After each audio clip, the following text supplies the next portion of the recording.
Delighted to be back. Today I'll talk about the new book I have, which is called Being Different. Everybody prefers being same. A lot of publishers said, Rajiv, write a book being same rather than being different and it'll sell better. A lot of people who reviewed the book, and a lot of people, like my kids in college, when their friends come, they say, what are you working on? I'm saying, I'm writing on being different. We all become, okay. So aren't we all the same? Why are we going to be different? Isn't it going to create tension? Shouldn't we all be one? This kind of a thing. So, the original work I did got directly into how we are different as dharmic civilization. While there's a lot of diversity within the dharma, there's many schools of Hinduism, Vedanta also has many schools, and dharma also includes Buddhism, Jainism, Sikhism. There are certain family commonalities, like members of a family are different, but there's a family resemblance. Similarly, the Abrahamic religions and Western thought have a lot of diversity internally, a lot of different schools, but there's a certain common ground, certain common assumptions which that civilization has made. So the purpose is not to essentialize that all dharma is sort of one idea or all Western thought is one idea. There are clearly many differences. You could say there are a lot of differences between dogs. There are many differences between dogs and cats, but still there is a dog difference from cat overall, Or many kinds of roses and many kinds of lilies, but a rose and a lily can be differentiated, even though they have internal diversity. So I wanted to identify how dharmic civilization is different from Western universalism, what I call Western universalism, and I'll describe in a moment what these are, why they're important, what the implications are. Then about a couple years before the book was to be coming out, every iteration of this book, I would send it to at least 10 critics of various traditions, both dharmic traditions, Western traditions, for critical feedback. And then I would rewrite it, then send it back to another 10 people. Like that I kept doing for 15, 20 years. 2 years before the book came out, I started realizing that a large part of the discomfort people have is not about the specific differences I'm talking about, because those I've resolved. So I realized that even though I had successfully resolved all sorts of issues people raised about the nature of the West and the nature of dharma and what is different and all that, there was an underlying uneasiness about the topic of difference itself. So I added chapter 1 called Why Difference is Important, the audacity of difference, the importance of difference, in which I wanted to justify the project before starting the book, justify the purpose of explaining difference, why it's important. Now, I found that people, by and large, suffer from something I have coined the term difference anxiety. Difference anxiety is like, I'm anxious, I'm different from you. Could be gender is different, religious difference, ethnic difference, racial difference, difference of whatever kind. If I feel that we are different, then I feel a little anxious, I feel a little uncomfortable. This is I call difference anxiety. So I started studying where this difference anxiety comes from, and I found that it can either be from superiority or inferiority. So in history, those who felt they are superior to others, to resolve their difference anxiety, they would either genocide them, get rid of them, because if you genocide people, there are no different people left, or turn them into slaves, to marginalize them, or colonize them and say, we're going to civilize you and make you like us, or we'll convert you. Those are examples of difference anxiety from superiority complex, and they have led to a lot of problems. Then there are difference anxieties also from inferiority complex. Somebody feels that, I have to be like them. I'm inferior, I have to be like them. Good example is when I go to Delhi, the servant in my mother's house, I go to their kids and I say namaste, and the servant says, Saabko, good morning bolo. Yeah. So he's got this difference anxiety from an inferiority complex. And he tells my mother, most important benefit he wants is that his daughters should go to a school where they'll wear a western dress, and the son should go to school where they'll tie. These are the complexes, because there's a certain standard of legitimacy, what it takes to be progressive, what it takes to be, upper class. Language is a part of it, dress, aesthetics, all these creams to become white in India, very popular. This sort of is all part of difference anxiety from inferiority complex. So, chapter 1 talks about this issue. Because unless I can convince the reader that it is worth talking about difference, do not suffer from difference anxiety. Unless I can convince the reader, he won't even get into the main book. He'll be so scared of the differences. And this is why a lot of gurus are talking about we're all the same, and I'm explaining one by one why they are really wrong, because that is not how our tradition is talking about. And it's more popular cop-out if somebody asks you what is distinct about your tradition's position. If you don't know the answer, it's easier to say, well, there's no difference, we're all one, everything is the same. It's a kind of rather than saying, okay, I'll study, I'll get back to you with an answer, the easy way out is to say, we're all same, therefore you don't have to study. Yeah. Now, the opposite of difference anxiety is difference with mutual respect. I respect you for being different, and I want you to respect me for being who I am. I don't think there's anything wrong with being different. You're fine like you are. You're a creature of how your circumstance. You're created a certain way, and I'm the way I am also. So we are both different, but we can celebrate the difference. You can actually celebrate difference, and I'm going to explain what is different between the two civilizations in a way that makes neither one feel superior or inferior. But the difference is there. The difference is definitely there. Okay. Now, from a dharmic point of view, the way to explain to our people is that difference is built into the cosmos. No 2 days are identical. No two human beings have the same prakriti in Ayurveda. No two have the same fingerprint, DNA in modern science. No two plants are the same. No two dogs are the same, even though they're dogs, but they have different varieties. No two flowers are the same. Geography differs from one location to another, different climates. And human beings are the product of different geographical conditions. So some are dark, some are light, some are eating fish, and some are eating rice, and some are eating vegetables, or whatever. Different. We evolved because of that difference. All that is, if you believe in a God who created the world, then that's the world has been created, and we are product of that. You can't argue about difference being a problem, because then you are arguing that there is something wrong in the creation, because that is the way the creation is. Yeah. If you don't believe there's creation, but there is a manifestation, different idea than creation. Manifestation, Brahm manifests as the Nam Roop of everything, from the little insect to the elephant, from the human being to anybody. Brahm manifests as everything, and therefore the Brahm manifesting in each individuality, each particular entity, is the Leela of Brahm. That is the Leela. So to say there is something wrong with it is to say that this Leela is a bad design. The choreographer, the grand producer of the show didn't do the right thing. He should have made everybody the same only. But then there would be no purpose. There would be no purpose to the Leela if there were no differences. So you can philosophically explain to people who are well informed that you cannot get out of difference. You might as well accept it, learn to appreciate it and enjoy it, and see it as the plan, the grand scheme of things. If you are into physics, you have to understand that everything has got its own differences. If you are into biology, you can understand it like that.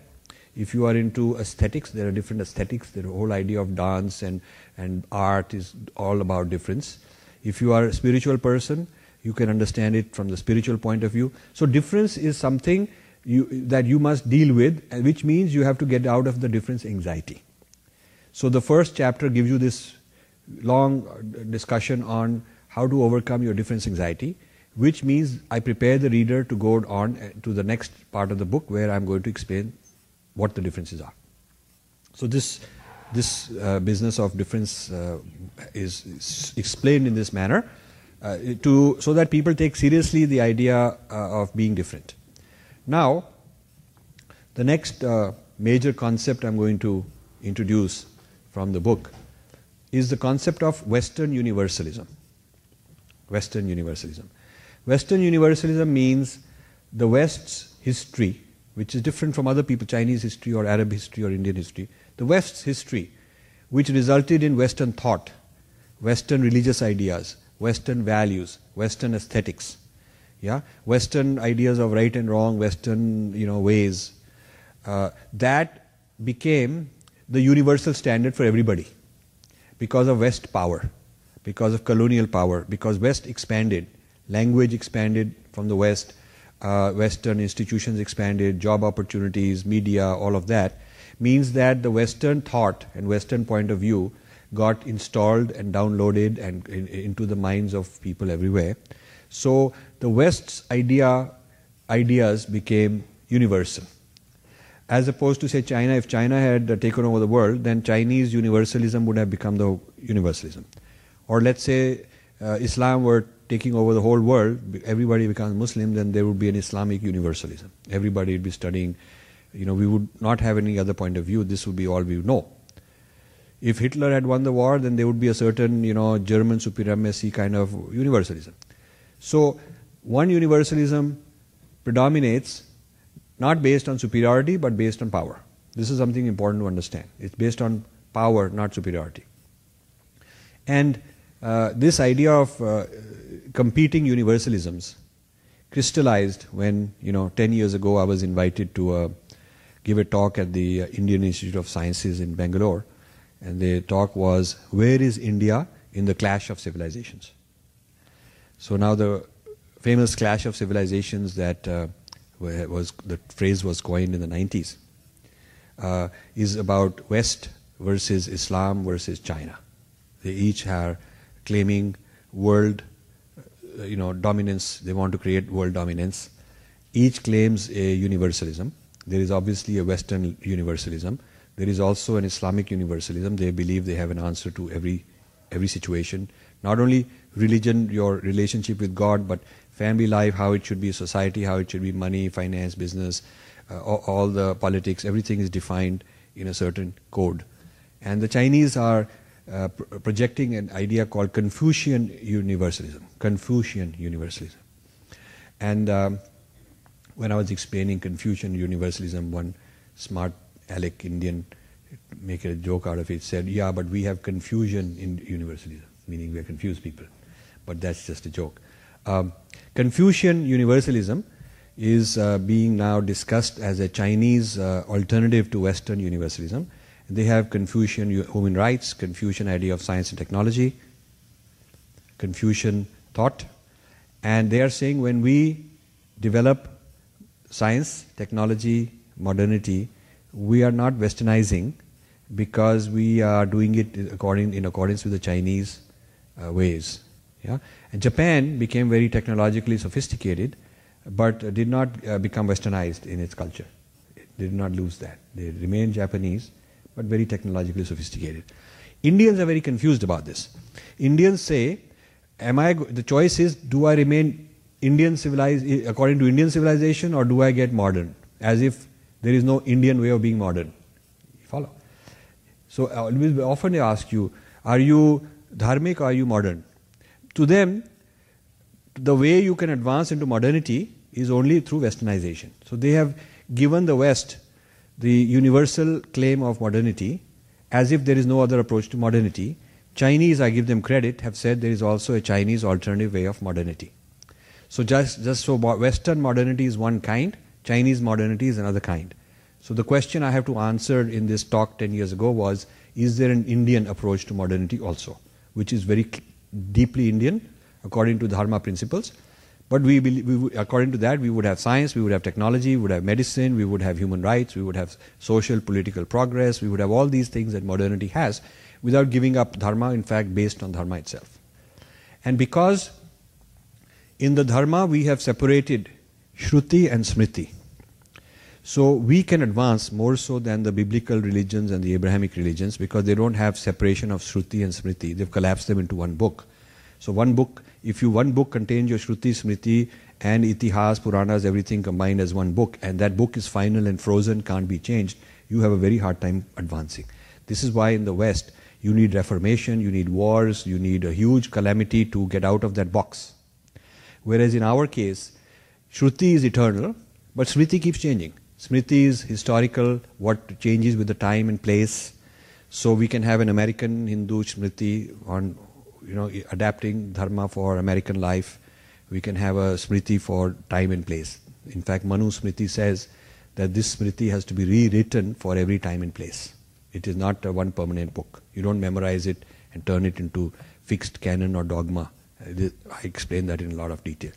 So, because we kept Shruti and Smriti separate, it is therefore for us very easy and even necessary and required of us to keep evolving and adapting with the times. So having Dharma modernity is not a very wrong idea at all. It is a very natural idea for us.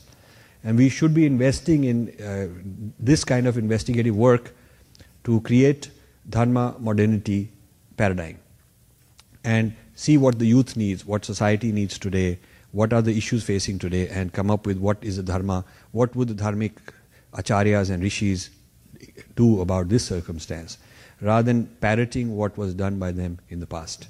We have to apply those methodologies of thinking and reasoning for today's circumstance. So this business of where is India in the clash of civilizations means we acknowledge that there are three major universalisms that are each competing for world dominance.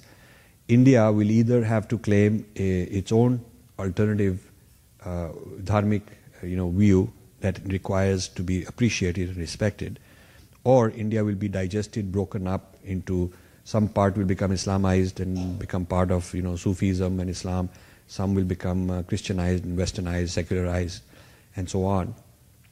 And my previous book, the one before this called Breaking India, talks about that scenario as a possible scenario of India being gobbled up by different foreign excesses. But in this book I want to explain what would an Indian response to Western universalism consist of. Because people say, well, okay, you're defending the dharmic civilization, but what is distinct about it?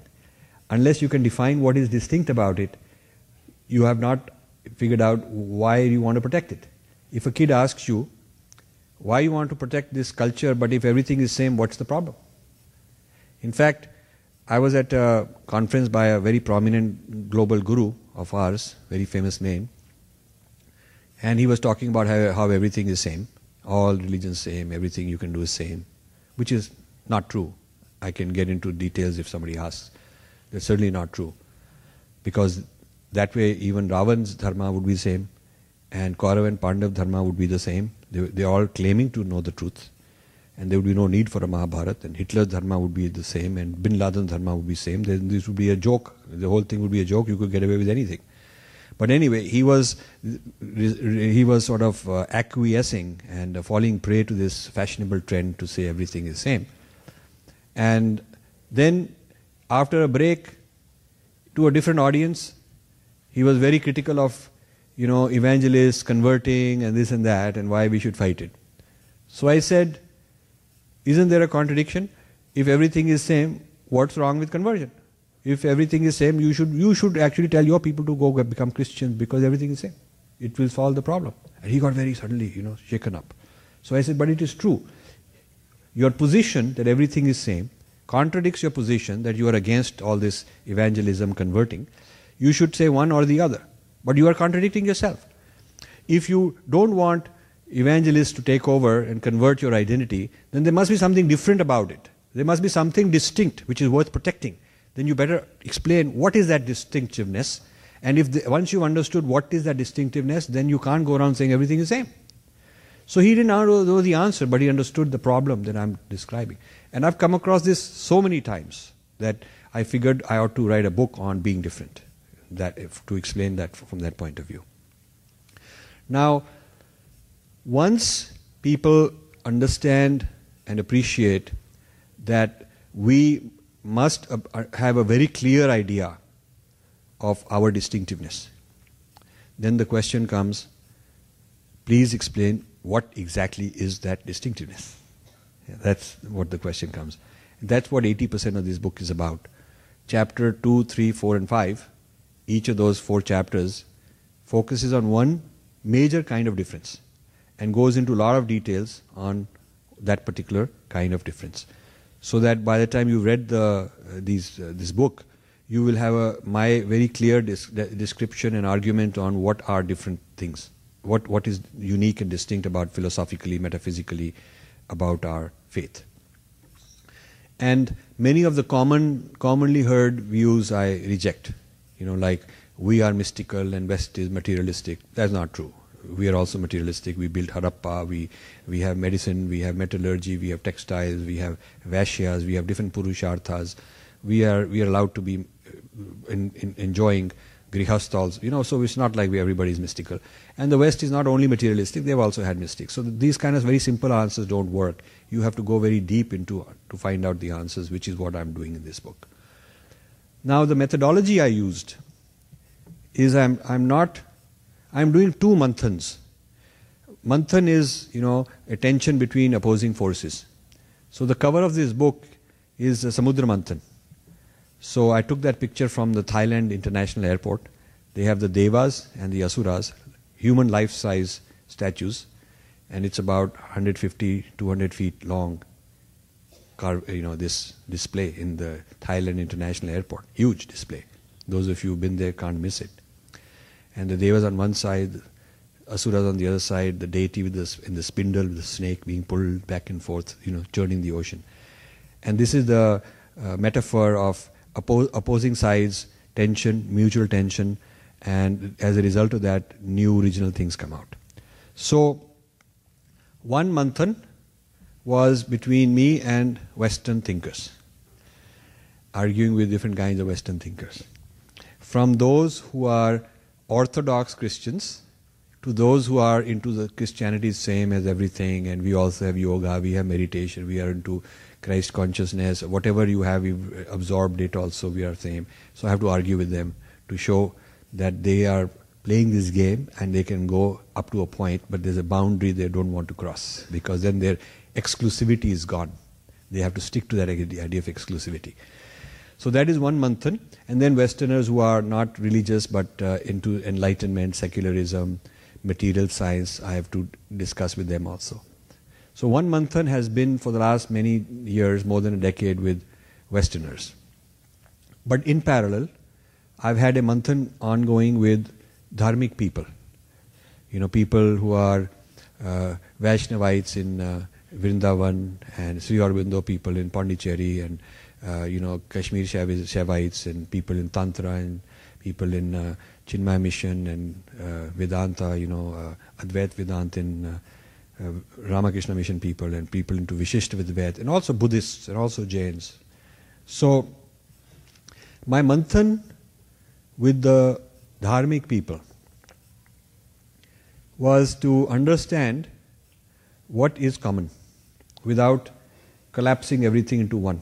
It's like what is common among all the roses without saying there's only one kind of rose. But what is common among the roses can be answered by saying, in what way are all these 50 different kind of roses different from the lilies? Once you understand how all these roses, even though they are very different from each other, but how are they all sharing a common difference from lilies, common difference from something else? Yeah? How are all the breeds of dogs different from the cats, different from the horses, different from the elephants? That is something to share. All of us in a family are unique and different from each other, but what is it that we share from other families, difference with other families? So this is my methodology. Now, if I answer this question of the manthan with the other dharmas, how they relate to each other, if I'm too precise, too refined, too fine, then they all disagree with each other and the argument starts. The Arya Samaj guy says, I got nothing to do with Vedanta. Vedanta says, I got nothing to do with this one. This one says, I got nothing. Ramakrishna Mission, I can't even be in the same podium as ISKCON, you know, like that. Very common, all of you know. So, going into too much nitpicking does not serve my project. Because if there is so much fragmentation and divisiveness within the Dharma, then when I argue with the West, they'll say, well, which Dharma are you talking about? Are you talking about Dharma number 1 or Dharma number 2 or Dharma number 5? Of course, they know how to say that. They know how to divide us up. And then I have no answer. I can't even stand on a foundation unless I have a common foundation. So, in this manthan with other dharmas, I have to create something which is not so detailed and so refined and so sharp that it divides them up, but something which is common. And leave it there, not go further than that. If it is too broad, if my characterization of dharma is too generic, too flexible, like we are all one, we all love each other, we believe in peace, then even the Western religions will say, of course we believe in peace, we are all one, we are brothers, like that. So if you are too broad, there is no difference left with Abrahamic religions. Yeah? It's like if you define very, very broadly roses, all the roses have good smell and they have nice colorful things, but then they are same as all the other flowers. You cannot be too broad or you cannot be too narrow. If you are too broad, there is no difference between Dharma and Abrahamic traditions. If you are too narrow, then the differences between Arya Samaj and Vedanta and Vrindavan, the Vaishnavas and whatnot, all of those differences become so sharp that you don't have a Dharma civilization. So the reason it took me so long is I had to keep experimenting until I discovered the right balance, which I believe I did, and that's when I wrote this book. That's when I wrote this book. So this book will give you what is different between Dharma and other faiths, such that this difference will be respected by every one of the Dharma traditions, major ones. This is very interesting, very interesting. Without trampling on their toes and making them same with each other, without resolving their internal conflicts, I found out what is common with the outsider. It's like an outside invader is going to come and turn all the Indians into slaves. Then the common enemy is a reason to unite, even though you got internal problems. Even though you got internal problems. You're in a family and you're all having squabbles about little things with each other, but there is a neighboring guy who wants to take over your house and kick you all out. You got a common problem. So, one way to find commonality is by understanding how we are different from others. Now, actually, I got this idea from Hegel, who's considered one of the founding fathers of the Western identity and Western thought and history, in the late 1700s and early 1800s. He did something similar for the West. There was no such thing as a big Western idea or European idea. There was German thought and British thought and French thought and Italian thought and there were so many different Spanish thought. There were all these different thoughts in their own language, and they were competing empires and wars with each other. And he's the one who started saying how we the Europeans are different from the Africans, how we the Europeans are different from the Native Americans, how we the Europeans are different from the Chinese, how we are different from the Indians. By focusing on how we are different from all those other guys, he started creating what is common among the Europeans. And this created a sense of the West as an idea. This is how it started. So I am actually doing something of that kind for India, for Dharma civilization, by contrast with Western civilization. Now, one of the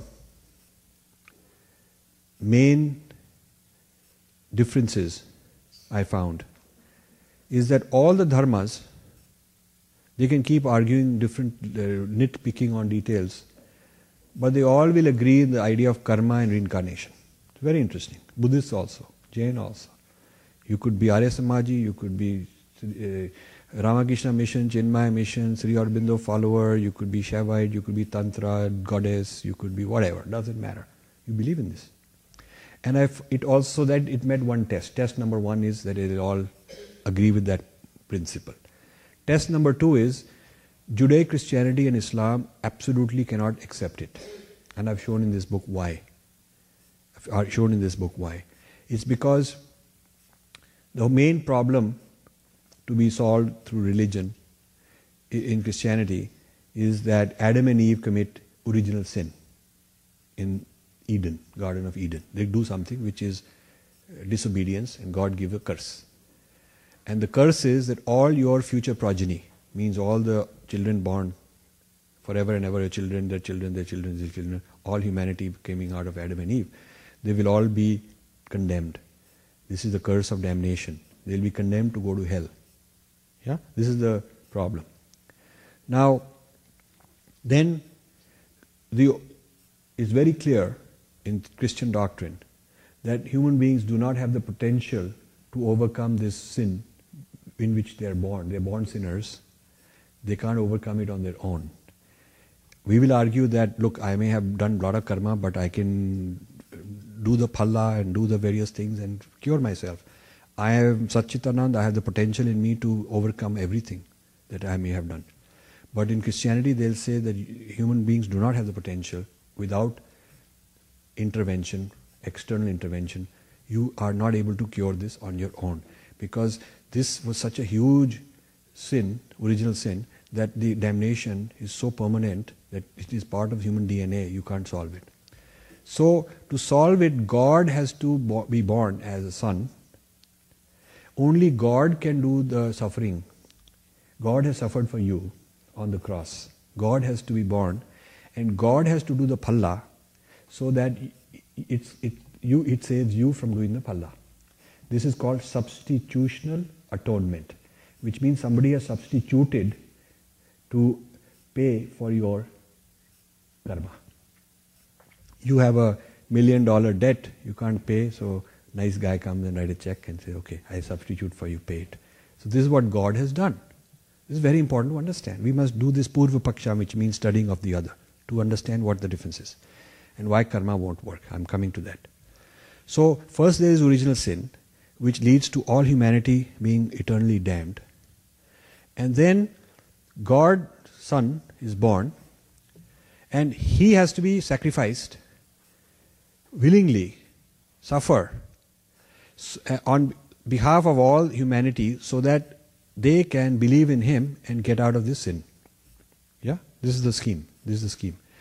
And if He is born as normal human beings are born, through father-mother sex, giving birth to a child, He will be the progeny of Adam and Eve, and He will also be born sinner. Correct? So if Jesus Himself were born sinner, how can He save other people? He will have the same limits. He can't solve the problem for Himself even.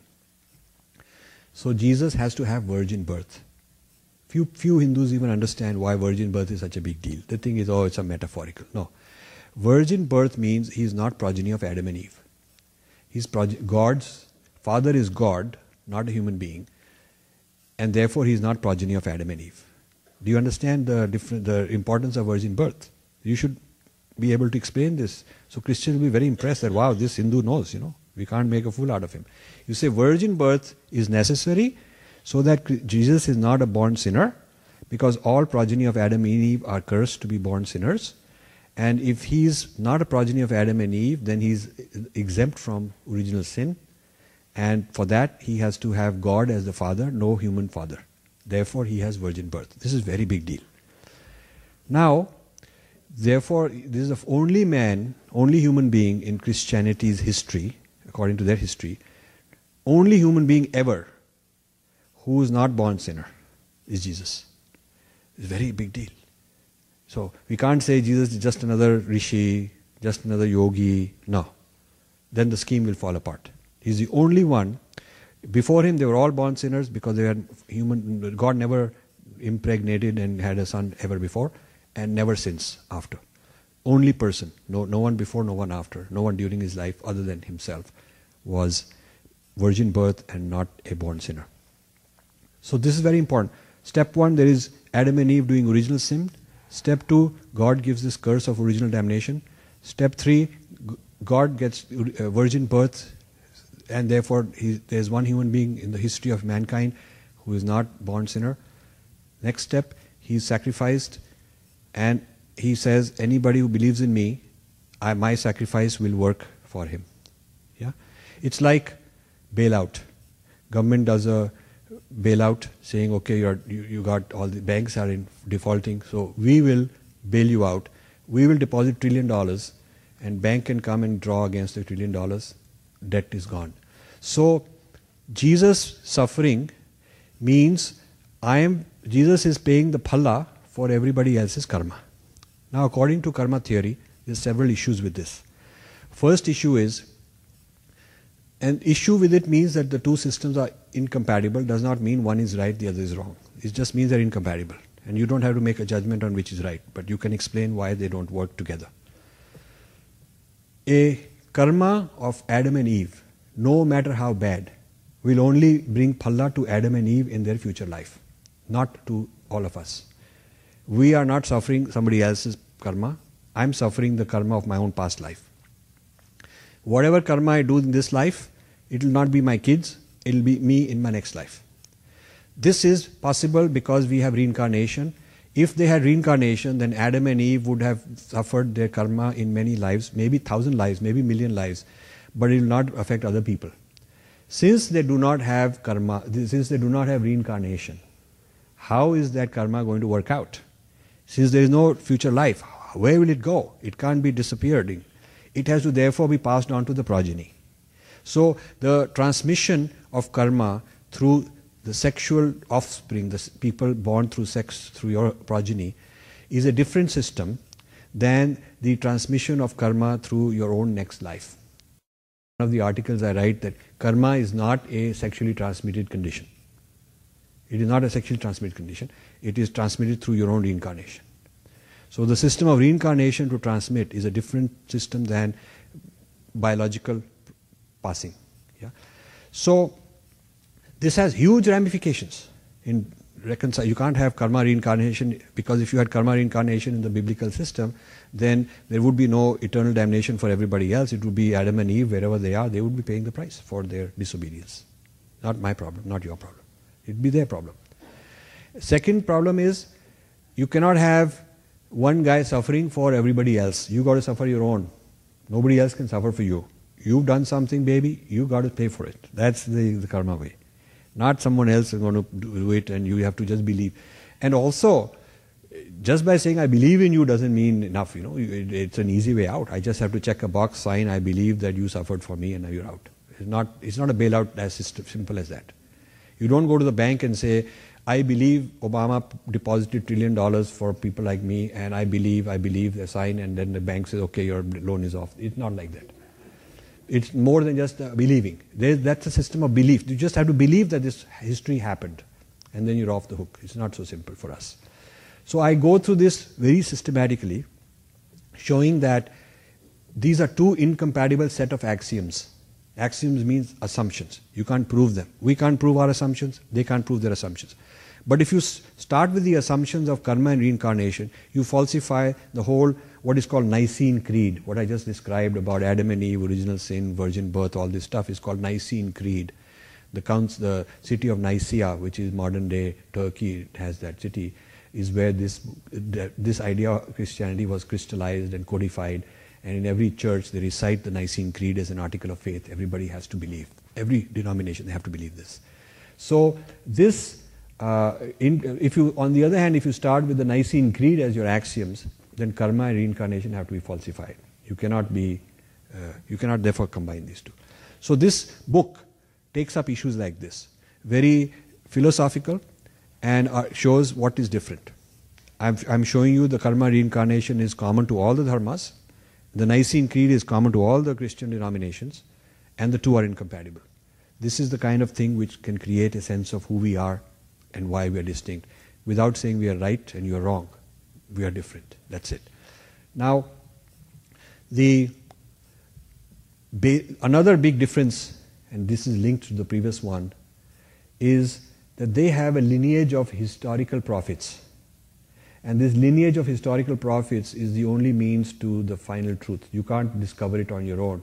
There is no such thing as Satchitanand and you will have a state of samadhi and a state of unity consciousness, a rishi state in which you will know the truth without having to rely on hearsay, without having to rely on any testimony of somebody else. We have that. You rely on other people's testimony, other great rishis, other great anecdotes and accounts as a guidance to do yourself. It's like I don't have to believe in the historical Patanjali to get the benefits of yoga. The historicity of Patanjali has nothing to do with it. I'll get the benefits by trying it myself. I only believe in Patanjali as a starting point because it gives me some faith. It gives me a reason to do it because somebody told me that it's the right thing to do. But ultimately I have to find out for myself. All the claims, all the things about our dharma are self-validating. You have to do this for yourself.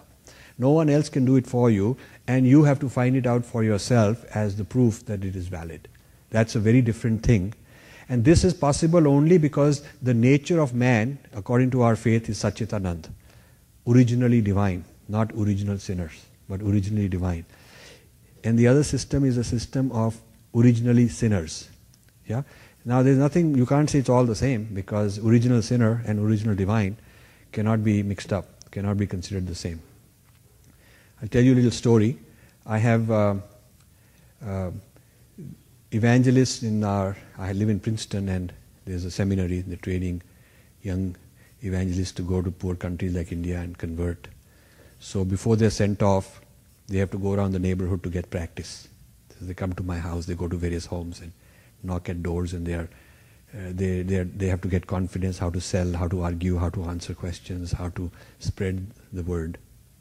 So they knock at my doorbell, they come to ring the doorbell, and I know exactly who they are, but I pretend like I don't know because I just want to have some fun, and and they're very young, good-looking, very clean-shaven, well-dressed, men, women, very immaculate looking, and they usually come and they say, "Can we come and talk to you?" And I say, "Of course, come on in."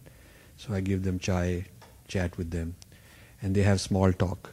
They want to know who I am, what is going on. They talk about current affairs to make me comfortable. This is part of the training. We first make the person comfortable. Don't just get to the point. Then after a while, one of them is to take the lead because they all have to take turns to practice, So whoever turn it is looks at me and says, "Sir, have you heard the good news?" Now good news, of course, in Christianity means that the Savior has come and He can save you from original sin. That's good news. Because imagine if that were not possible, you would be in pretty bad shape. You would be born sinner with no solution, like terminal condition in an illness with no cure. So it is in fact very good news. So this is always talked about Christian good news. Christian good news means Savior has come to save you. So I pretend like I don't know what they're talking about. So I say, "Good news? What good news? Did we win the lottery, or the stock market went up, or what good news?" So they don't know. They think that I'm a really ignorant guy because they are trained to expect an answer like the person is expected to say, "Yeah, I've been saved," and then they'll argue, "No, you have not been saved. Only we can give you the saving.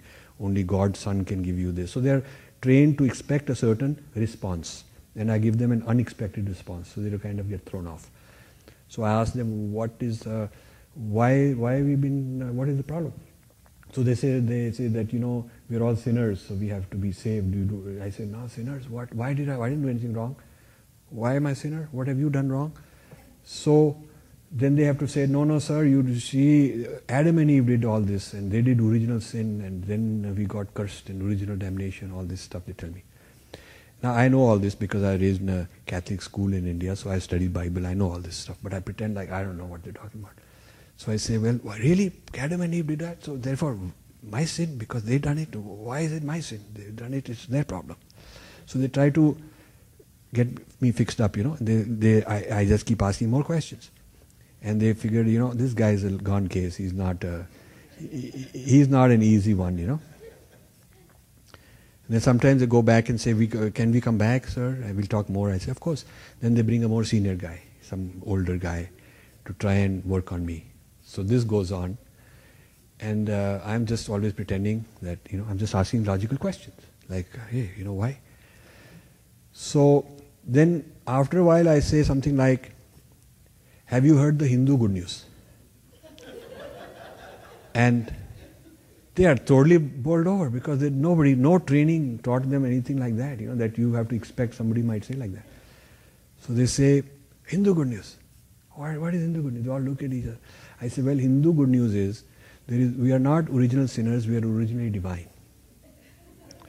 And they don't get it. They're very, oh really, wow. So I say, listen, we are all, according to our tradition, we are all divine. And every one of them is divine form here. And so whatever bad karma somebody may do, they'll pay for it in their own life. And not my problem. And I tell him that, look, so your good news and my good news are different. Your good news is like, doctor comes and says, I have very good news, I can cure your disease. In fact, I am the only one authorized to cure your disease. Very good news. That is good news, because anyone with an illness would like to hear that. But then I am like a doctor who comes and says, I got even better news, you don't even have that disease. You don't have that disease. So this idea of you're a sinner, you don't have that disease. So this, I trademarked, this idea works so well, I actually filed and registered successfully a trademark, hindugoodnews.com. If you go to hindugoodnews.com, which you should do, you will see this whole discussion of Christian good news versus Hindu good news. You can put posters, you can put bumper stickers, hindugoodnews.com, and spread this idea of Hindu good news, that we are all Satchidanand. All Satchidanand. Imagine if everybody started going around saying, I got Hindu good news. We are all divine, originally divine, no sinner winner. What a big deal. What a big deal it could be. And this is the kind of difference we have to talk about. Yeah, we have to say this. I'm not saying you're right, I'm right. I don't know. But I'm telling you, this is our claim, that's your claim. This is how it's different. Yeah? We don't have the idea of original sin. We have the idea of being originally Satchitanand. All of us. That's our original nature. Original nature is Satchitanand, not sinner. Now it seems like very, glib, but very profound philosophically argued. Very profound. So I go on in this book talking about all kind of philosophical ideas which have practical applications, all these ideas. And I keep moving through the book. In the interest of time, I'll give you one more and then we'll take questions. In the chapter 5 is about Sanskrit non-translatables. Sanskrit non-translatables. Meaning, there are certain words in Sanskrit that are not translatable into English. You see, they're not translatable in English. The commonly translated words into English are mistranslations for several words. Now, if you have an apple, because something physical is concrete, you can have many languages giving different names for it. They can all be fine, because it's very clear what we're talking about. But if I am talking about Shakti, it's not the same thing as energy. Like electricity or some kind of energy is not a divine thing. It's just a material thing. Shakti is not a material thing, Shakti is a lot more than the material part of it. It's one part of it. The material part of it is one part of it. But Shakti has got so much. It's got intelligence, it's got divinity, it's got so much. You can't replace Shakti with energy. That's a very serious error. You can't replace yoga as exercise or gymnastics or prayer. You can't. Yeah? You can't replace Murti as idol. And unfortunately, many of our temples call idol. You have to understand the Western language and their use of that term, what that word idol meant in Western history. And then you will not want to call your Murti that. It is an insult. It's not a good idea. Atman cannot be translated as soul. Animals don't have souls in the Western religion. Animals don't have soul. But in our tradition, not only animals have Atman, but even plants. Even the smallest bacteria has Atman. Everything is form of divine. So if everything is form of Brahman, then that At-Tattvamasi, Aham Brahmasmi, it applies to everything. And so if you replace it with soul, you've changed the philosophy. You've destroyed the philosophy. You've replaced our philosophy with something just to be same like them. You've actually committed a huge problem. You see? And besides, soul does not have reincarnation. I just got done telling you that. Soul just live one life, then go to heaven or hell. and Atman is reincarnated. And soul is always separate from God. Even in heaven, soul lives in God's house. It's like you are host, I live in your house. Prasad is hosting me and I'm staying in his house. But I'm separate from him, I'm staying in his house. So even in heaven, soul is separate. There's no unity consciousness like we have. It is not that there's only Brahman and the Atman is a sort of one aspect of one form of that, or one version of that, one copy of that. Yeah. So translating Atman as soul is a serious problem for me. And in this way, I go around, I give 20 or more examples in this book, and I recommend that one way to preserve our difference and to educate our next generation who are very English speaking is to put at least 50 to 100 non-translatables into their vocabulary. If a child grows up taking these non-translatables, understanding them very, very seriously, like you do one non-translatable a day or even one non-translatable per week, and really explain to them philosophically what it means, what the English equivalent means and why it's different, and they're not the same. It may be close, but it is not the same, and do not replace it with that English. If you keep teaching a person like that, and you teach them a total of 50 to 100, and that person's whole thinking is in terms of that, this vocabulary, they will have the foundations, the sanskars of dharma, even if they're speaking English otherwise, but they will understand these concepts, and these concepts are so profound. If you understand Shakti, if you understand Yoga, if you understand Atman, you see, the notion of Brahman is not the same as the Abrahamic idea of God, because God is a very different concept. God is totally, the whole behavior of God, the pathology of God, the history of God, the commandments of God is not anything like that Brahman has been doing. It's like you have the biography of one man who's made some commandments, who's said certain things, who's done certain things, and then you have teachings of another person. And if these are not, they're just so different, how can you say it must be the same guy? It's not the same guy, very different. And then Om should not be translated. Om is not Amen, Om is not Allah.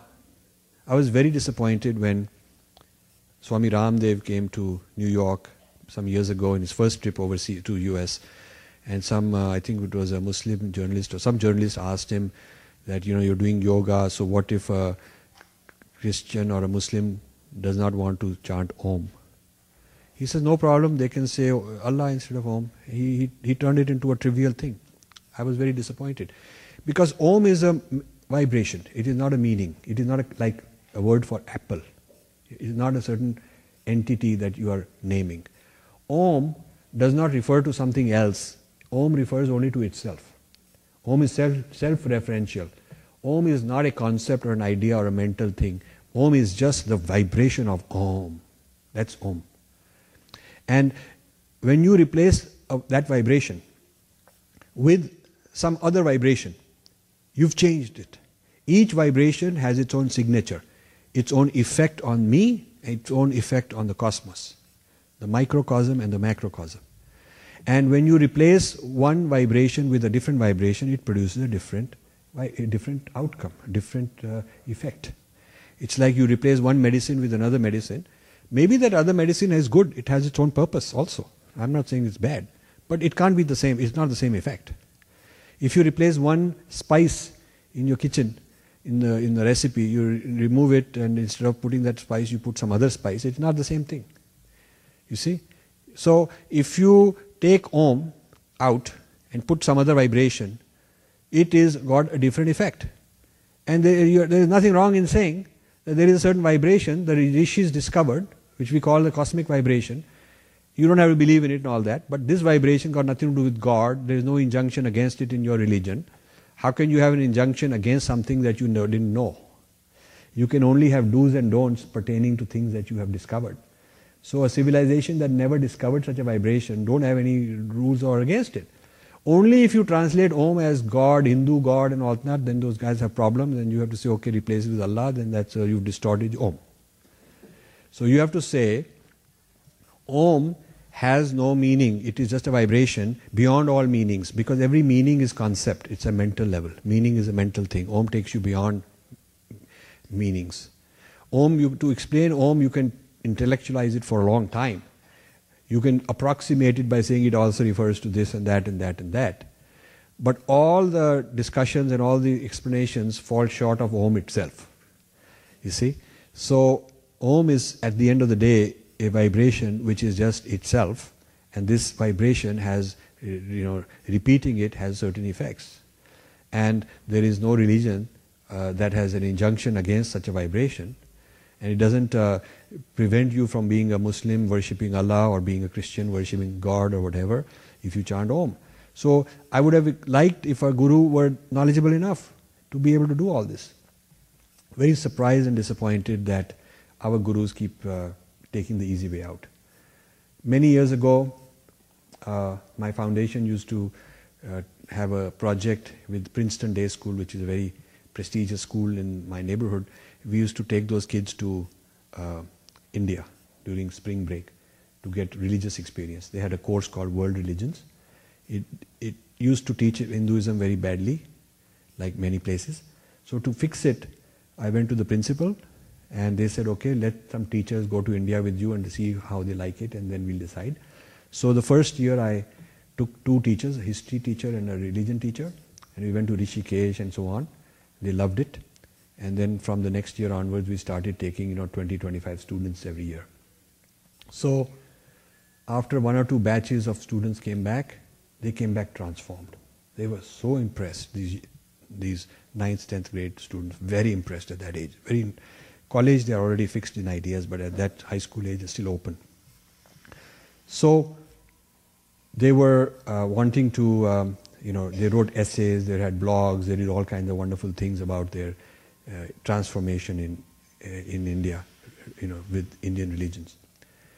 And then when this particular Swamiji in Rishikesh, who had hosted them, was visiting US, he's also a very well-known, famous Swami.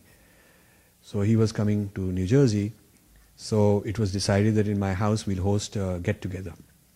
All the students who had gone to India and their parents and their teachers would come for a dinner, and Swamiji would come, and they would all share great experiences. They would all talk, and some of them read out their essays, some of them had PowerPoints with pictures, and Swamiji answered questions like that. So it was a very nice thing. So many kids were so transformed. So one kid said, Swamiji, how do I become a Hindu? So Swamiji was very embarrassed. Our Swamiji gets embarrassed. So he very embarrassed, tried to avoid the question, saying, do good things, listen to your parents, get good grade, like that. So he persisted. He said, Swamiji, will you initiate me? So he says, but you are already doing good things, you already, everybody, whatever. He tried to avoid it. Then this kid wouldn't give up. So he said, would you be willing to give me a mantra? Now that's specific. This guy knew. So this Swami, very well-known guy, says, yeah, close your eyes and say, David, just say, Om Jesus, that's your mantra. The kid was so devastated, embarrassed, let down, felt dropped. Little did the Swami know that this guy is a Jew, and the last thing you want to tell him is Om Jesus. How ignorant these world-traveling Swamis are, some of them. How ignorant, thinking he's being a real smart guy.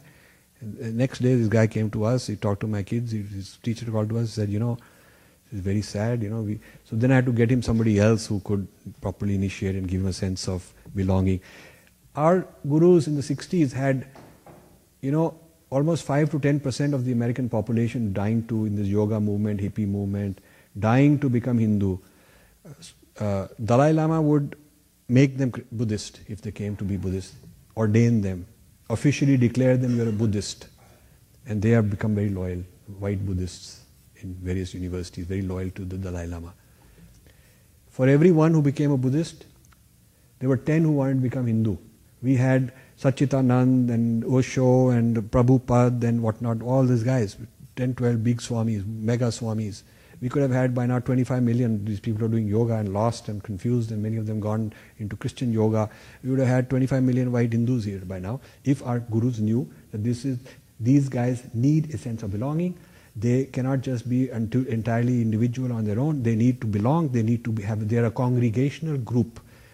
Certain species are group animals, like dogs and wolves are pack animals. True. Cats are not. It's true. So, in cultures also, certain cultures have been brought up because God gives a collective deal to the Jews. A collective deal, so there are collective mentality. Collective. Tribe. This tribe is chosen. And Jesus says those who are saved and not saved, so there is a congregational mentality. Unlike temples where it's you and the deity, one. In a cathedral, it's a huge gathering, it's a large congregation, and we're all together in it. And guess what? When we go to heaven, we'll be living in the same community. Like on the golf course, we'll have one part of it for us, our gathering. It's like that. It's a group travel. See, you can go to some online and buy a ticket, or you can go to a travel agent and he's got a group travel where he'll take 200 of you together. So the Abrahamic religions give a group package deal, group travel to heaven. Ours is individual sadhana. Yogi is alone. He is not concerned with others are doing it. It's not my job to make them get their act together. I'm not going to fix them, and I've got to do my own. They got to do their own. We have to understand that when a Westerner comes, he comes with that conditioning that spirituality is part of a community sense of belonging together. And he is looking for that. And if you don't give him that, he will wander off at what I call a U-turn. He will learn, then after a while he'll go back to his tradition because he's looking for that. Yeah?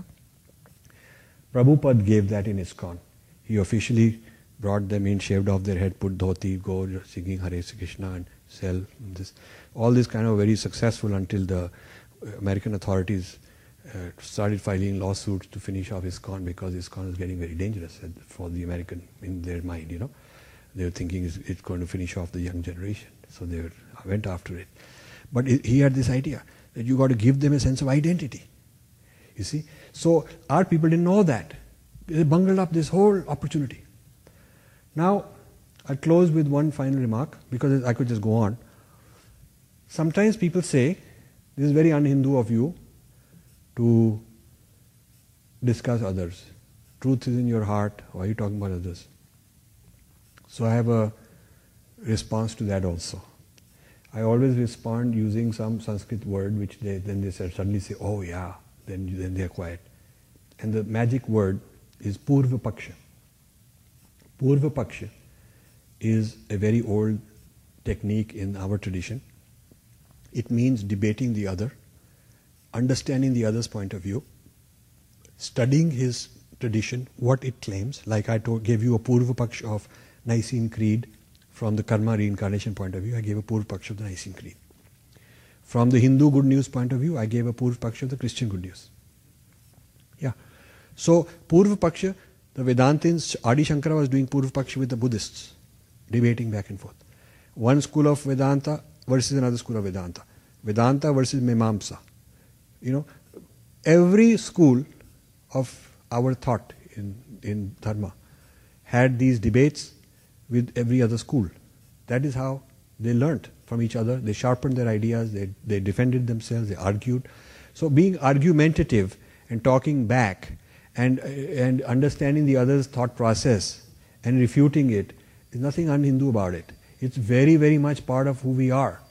In fact, it is the other schools that have been very dogmatic and don't argue, just believe it and check the box sign and you'll be saved. That kind of thing. We are not like that. We are required to argue. So our, on the one hand, we are the tradition of Adi Shankara, which is all about argumentation. Chinmayanand, modern revivalist, all about argumentation. Vivekanand, like that. Those who believe in Gandhi, full of encounters, audaciously challenging the British. He did Purva Paksha, British civilization. Gandhi wrote a book called Hindu Swaraj, 100-page book, in 1909. And that was a critique of, a dharmic critique of British civilization. Very interesting. That was his starting point, to understand them on my own terms. And Gandhi never translated, like I don't want to certain words translated, Swadharma, Dharma, Satyagraha, Swadhyay, Swatantrata. He never translated that. When the British judge asked him, what are you doing, sir, Mr. Gandhi? So he says, I'm doing Satyagraha. He didn't say I'm doing resistance or whatever. So he said, what is Satyagraha? So he gives a long answer what it is, because it's not one simple thing. It has to do with inner sacrifice. It's a very complex argument. So that guy doesn't get it, he keeps asking, and then Gandhi keeps giving him answers, and he doesn't want to translate Satyagraha. Then he says, well, what will you get out of it? He says, we'll get Swatantrata. That also is another word. So he knew you control the terms of the discourse. We'll debate on my terms. I'm not going to get sucked into your terms. So the final concept, and then I close, discussed in this book, I have several, but I'll just give you one more, is the concept of digestion. Digestion means we are losing our difference, our distinctiveness of our civilization, and getting digested into Western universalism. Each generation becoming less and less dharmic, more and more dissolved into Western universalism. The people want to become white, and I have a friend who's very much into my wavelength in Mumbai, and his wife was telling me something very sad. She says, my daughter, who's a 14-year-old, says, Mom, I'm not going to wear a sari when I grow up. I said, why? She says, because they'll think I'm a maid. That's how sad it is. How sad it is. This is true. These are young people. So digestion is like, when a predator eats a prey and digests the prey, there's no more prey left. A tiger eats a deer, deer is gone.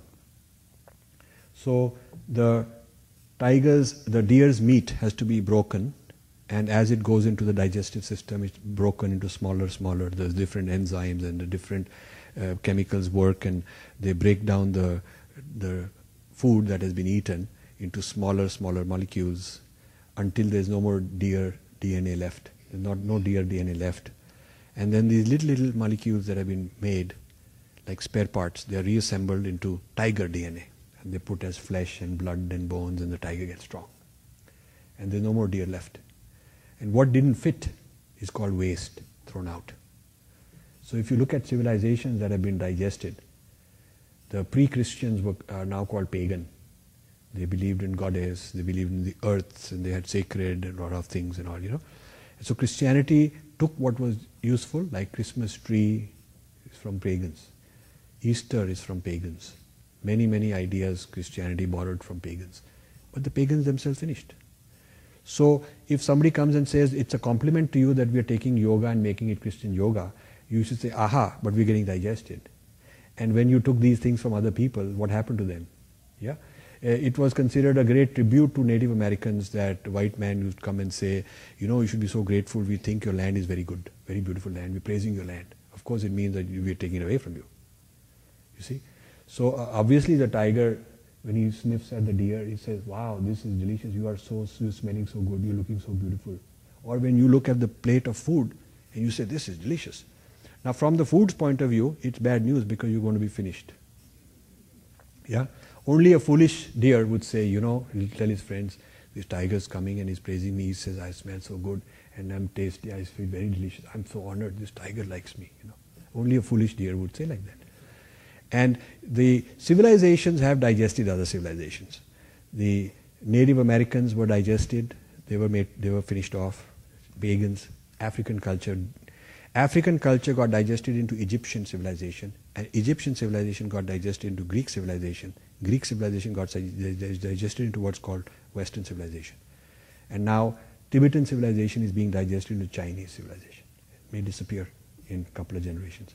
It will be some museums. Chinese tour guide will take you and say, this was a old traditional Buddhist monastery of Tibetan, this guy used to do like this, and this is a bell, and he used to do that, and then now next we go to that room, it'll be like a museum. You'll turn into a museum and not a living civilization. So the biggest challenge I have is not Christians, Westerners, Marxists, opponents, but our own people who are enjoying being digested. Enjoying being digested. Yeah. Many people say, what's wrong? We are doing very well. If they digest us, they have better human rights than we do. We'll do better money-wise. I have a BMW.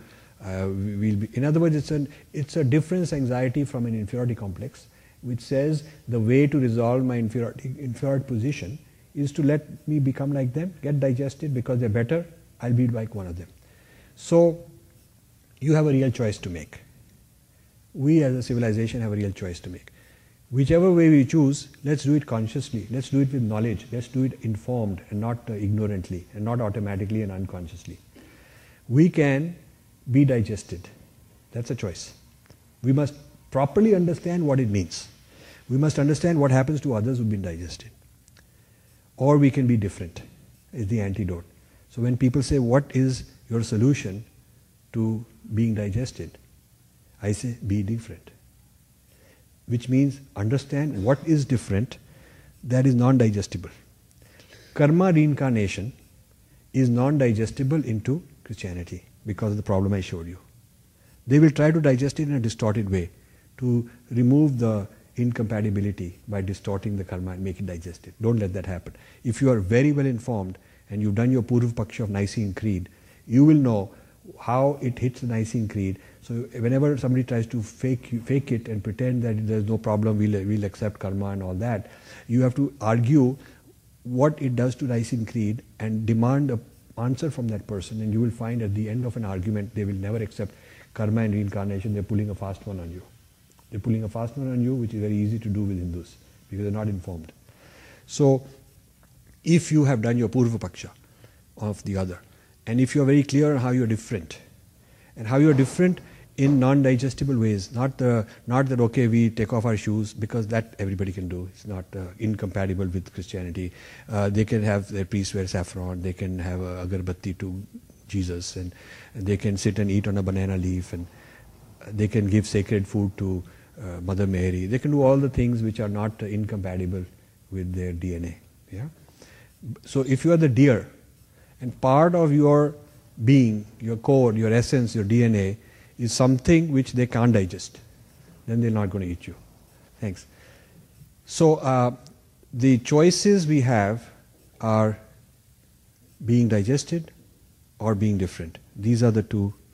India is at the crossroads. Dharma is at the crossroads. People are so delighted that everybody is appropriating and copying Dharma. We must be good because everybody is copying it. And I'm saying, have you understood digestion? Yeah? Have you understood digestion? Because flattery and praising, but then trying to remap it, appropriate it, and Christianize it and Westernize it and forget the sources.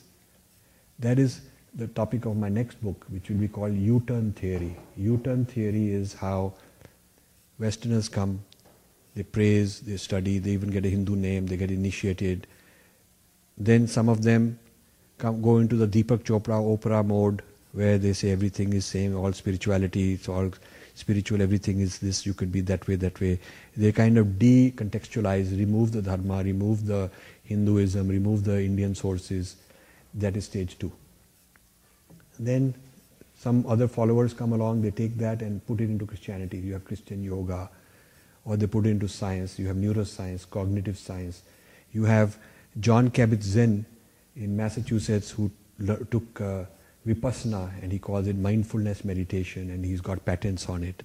You have Stephen LaBerge who took Yoga Nidra, and he called it lucid dreaming. Lucid dreaming, Stanford guy. And he's created a lucid dreaming institute, a lot of patents, and it's considered his original discovery, getting a lot of medical grants as a big breakthrough on mind science, You've got Herb Benson in Harvard, who took transcendental meditation, removed Om and put in one. He says wherever they're saying Om, you say one, one, one. It sounds similar. And you removed all this yucky Hindu stuff, he said, and he called it relaxation response, trademarked it, and made a huge career at Harvard. So these are all examples, and I'm writing a whole U-turn theory book on how our tradition has been digested and Christianized and de-Indianized, removed from the sources. And at the same time, there is this negativity towards us, what I call caste, cows and curry hatred. Your Professor Wendy Doniger at University of Chicago being one of the many centers doing this. All the bias and those kind of negative scholarship. And then the U-turn, final stage, is the most tragic.